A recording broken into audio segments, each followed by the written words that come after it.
All right, so let's talk about Donald Trump in Europe as we speak. There is a huge baby blimp flying over somewhere over Donald Trump.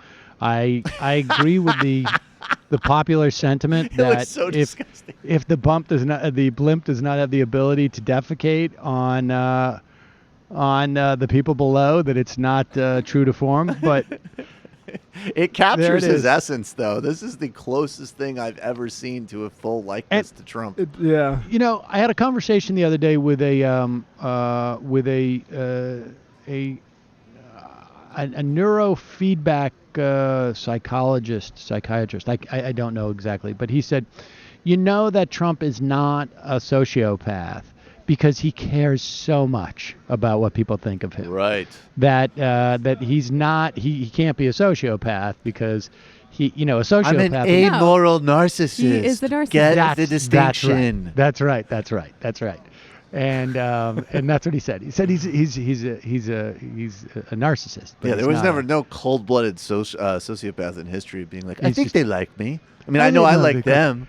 Did they like me? He said he kept talking about the election for a year and a half, like he couldn't get over it. Right, like a good sociopath would be like, yeah, I won on a technicality. I don't care. Exactly. Like I don't even care. It doesn't even matter if I lost the election. I am president. Who cares? Come and get me. I'm not going to do an amateur diagnosis, but I would say, like, if you're looking for public American politician, like Dick Cheney is more in like the sociopath range. Like, I don't care. Right. No, of course not. Yeah. All right. So we also have some sound from Trump in. Trump was in a meeting with Theresa May, and do we have this audio? Matt? Oh, the meeting audio? From the Sun? Oh, I can look for that. That's not in the sheet. Oh, well, that's big news. Super big. What about apparently, when apparently we did not get that text message that you said, okay, good. He's looking at it now. I can see him on. This is fantastic. I want to have. This is I like have this Skype contact. This I want to does be able to indulge see your- Mike and Matt in front of me. This is your authoritarian leanings here, Sam. I just got the Strzok interview part of that. I thought the Sun interview was Strzok. So. Wait, Peter Strzok was interviewed by the Sun. Man, he's all over the place. Matt, I wish we could put the feed that is on Matt. Well, because I'm holding my Skype. tongue right now.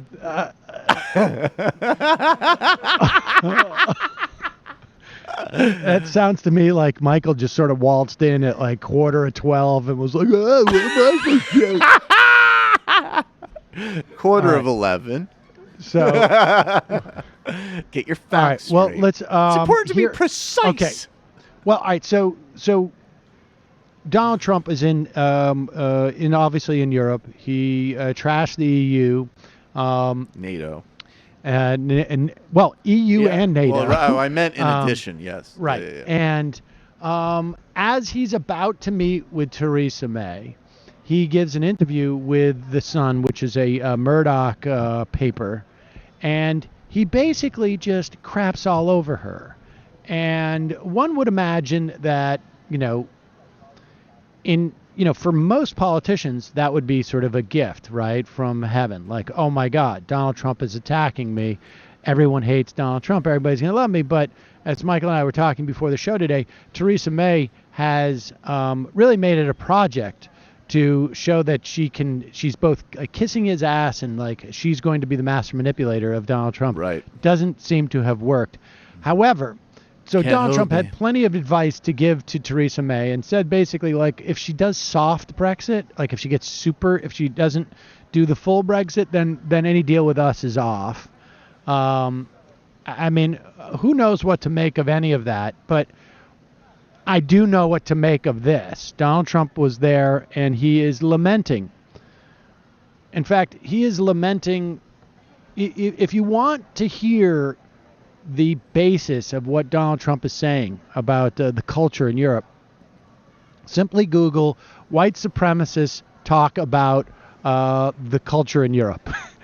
and you will find a bunch of white supremacists are basically saying the exact same thing as Donald Trump. Or better yet, listen to your interview a couple months ago with Christian Piccolini, where he's like, all of our introduction rhetoric to Nazi groups are what's coming out of this White House. Yes, and here is Trump in Buckinghamshire. I don't know if this is a no-go situation where he was allowed to get into Buckinghamshire. They had to drop him in some type of military transport. But here he is talking about the problem with culture in Europe. But I think that's very much hurt Germany. I think it's very much hurt other parts of Europe. And I know it's politically not necessarily correct to say that, but I'll say it, and I'll say it loud. And I think they better watch themselves, because you are changing culture. You are changing a lot of things. You're changing security. Look at what's happening. I mean, you take a look. I mean, look at what's happening to different countries that never had difficulty, never had problems. It's a very sad situation. It's very unfortunate. But I do not think it's good for Europe, and I don't think it's good for our country. We're, as you know, far superior to anything that's happened before, but we have very bad immigration laws. And we're doing incredibly well, considering the fact that we virtually don't have immigration laws. We have laws that are so bad, I don't even call them laws. I call them, it's just like you just walk across the border. You walk across the border, you would put one foot on the land, and now you're tied up in a lawsuit for 5 years. It's the craziest thing anyone's ever seen. Jesus. But I think he's so stupid. He is so stupid, man. God, Jesus. Look, he's lying, obviously, about our immigration laws. It's nice that he thinks we're so far superior than others. The idea that things in Europe have not been bad in the past, I think you would need a very limited awareness of the history of Europe. That's what Dad said. Dad said things were not bad in the past from a European perspective. He said particularly in the 30s, there was a lot of good things happening. Well, and also the late teens and early 20s, a little bit tough in Europe as well. Also a tremendous time. It was great. And, you know, you remember the phrase, trains ran on time? Everybody remember that phrase? I mean, honestly, like if you were to pluck some 14-year-old white supremacist out of like some Reddit thread and put them in that exact same situation, they would be I want to say they would be less articulate, but they would be exactly as articulate. No, it would be like a racist kid who didn't do his homework. I don't even call it laws. In like, Europe is super bad now. This is insane. I mean, like there's just another level of insanity that is going on here. That is, I mean, you could attribute it to maybe he's cranky because he's traveling overseas, or maybe you attribute it to the fact that now he's got this meeting with Putin that everybody's calling to be canceled, because they've literally just indicted 12 intelligence officers for getting heavily involved in trying to influence the election. Now, I mean, my presumption has always been that we do this in some fashion, right? We certainly, our fairly recent history is quite clear on this. But you also got to imagine, like, if Russia had evidence, I mean, there's no opportunity really for, like, Americans, CIA to sort of influence the outcome of a Russian election, because it's sort of a foregone conclusion, right? In some respects, right. Certainly, we do this in have done this in other countries, and if other countries got mad about it, I would completely understand that. Venezuela's mad about it right now. Indeed. And I would be also very suspect of anyone who was elected under such auspices, right? I mean, so it's perfectly reasonable for us as a citizen of the United States to have a lot of concern about the guy who is elected under that type of circumstance. What we oppose us doing overseas, we can object to having done to us This is not hard. Yeah, right. I think you can be against both those things. Yes. Simultaneously. And so Trump is, I think, I don't know, maybe he's losing his crap because of this. I mean, my speculation is that if he's going to fire Mueller, it's going to be during the lame duck session, right? Because he's probably getting a lot of pressure to not do it in the run-up to the election, because that would put, I would think, Republicans in a rather uncomfortable situation. But all the more reason you got to elect Democrats, because if he does that, I mean, if he does that, if Republicans are still in charge, there'll be absolutely no accountability. And then we go into a much more accelerated level of we're just jettisoning those institutions, period. We got some of that sun sound now if you want to listen to it. Yeah, okay. So here is Donald Trump. He lands in England and is going to meet Theresa May to look, there's a point for all these diplomatic missions are supposedly to work things out and to maintain the quality of relationships and to